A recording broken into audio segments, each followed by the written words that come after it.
দুনিয়ায় কিছু কিছু জায়গা থাকে যা মানচিত্রে ছোট কিন্তু বিশ্ব রাজনীতির ছায়াপথে বিশাল।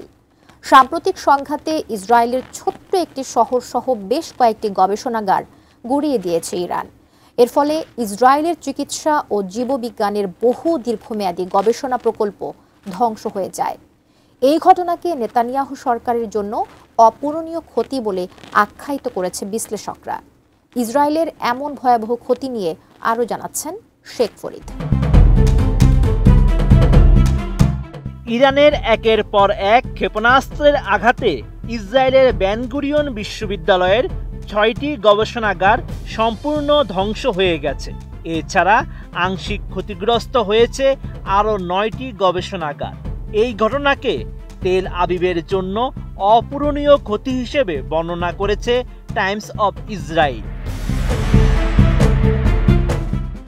এক বিবৃতিতে বিশ্ববিদ্যালয়টি জানিয়েছে, গত ১৯ জুন ইসরায়েলের সোরোকা ইউনিভার্সিটি মেডিকেল সেন্টার ক্যাম্পাসে ক্ষেপণাস্ত্রটি আঘাত হানে, যার ফলে মুহূর্তেই বড় ধরনের ক্ষয়ক্ষতির সম্মুখীন হয় নেতানিয়াহুর সরকার।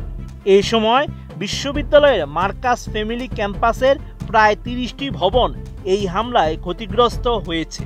তবে বিশ্ববিদ্যালয় কর্তৃপক্ষ জানায়, এই ক্ষতির পরিমাণ ১০ কোটি থেকে কয়েক শত কোটি শেকেল পর্যন্ত হতে পারে।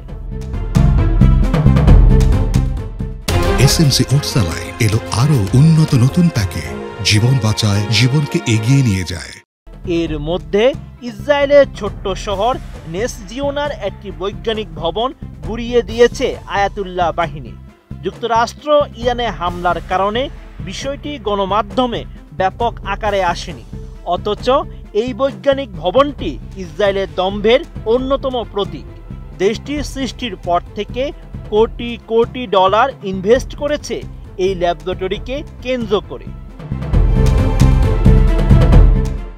নেসজিওনার এই ল্যাবরেটরি স্বাভাবিক কোনো গবেষণা কেন্দ্র নয়, এটি একটি গোপন ল্যাব যার নাম Israel institute for biological research.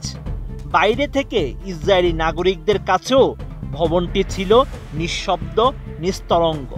সেখানে বছরের পর বছর ধরে চলে আসছে ভাইরাস দিয়ে যুদ্ধের ছক আঁকার প্রস্তুতি।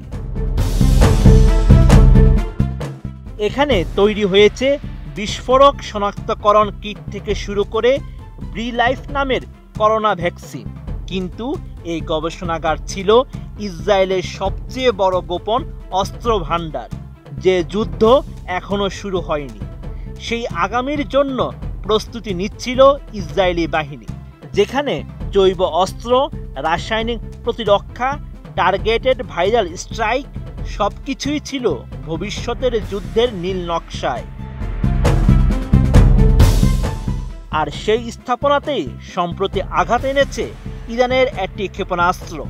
বহু বছরের গোপন গবেষণা, কোটি কোটি ডলারের অবকাঠামো আর শত শত বৈজ্ঞানিকদের ক্লান্তিহীন পরিশ্রম এক নিমিষেই ধ্বংস হয়ে গেছে। বিশ্লেষকরা বলছেন, এটা ছিল শুধু একটি ভবনের পতন নয়, এটা ইসরায়েলের এক অদৃশ্য সুরক্ষা বলয়ের ধ্বংস। বিশেষ করে চিকিৎসা ও জীববিজ্ঞানের বহু দীর্ঘমেয়াদী গবেষণা প্রকল্প ধ্বংস হয়ে যাওয়ায় ভবিষ্যতে এই সেক্টরে এক গভীর শূন্যতা সৃষ্টি হতে পারে বলে আশঙ্কা করা যাচ্ছে। Sheikh Farid, ATN news.